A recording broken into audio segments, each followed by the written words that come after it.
दोस्तों, बॉलीवुड के जाने माने अदाकार इरफान खान 53 साल की उम्र में इंतकाल कर गए। उनके अचानक इंतकाल की खबर ने मदाहों को हैरान और अफसरदा कर दिया।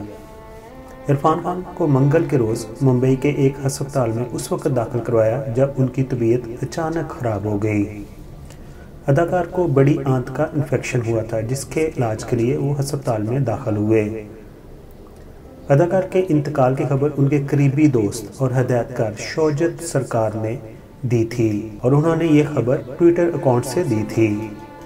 ये बताता हूँ कि 2019 में कैंसर के मर्ज में मुब्तला हो गए थे और इंग्लैंड चले गए थे और वहाँ पर उन्होंने अपना इलाज भी करवाया था और सेहतयाब होकर वो वापस इंडिया आ गए थे। इरफान खान ने टेलीविज़न और थिएटर से करियर का आगाज़ किया और 1988 की फिल्म सलाम मुंबई में मुख्तसर किरदार के लिए वो जलवागर हुए और यहीं से उनके फिल्मी करियर का आगाज़ हुआ।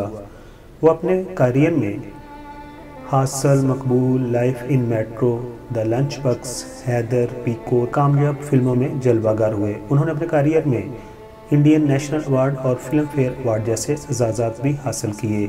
आखिर पर उनके लिए दुआ गो हैं, अल्लाह ताला उनको जवार रहमत में जगह अता फरमाए, आमीन।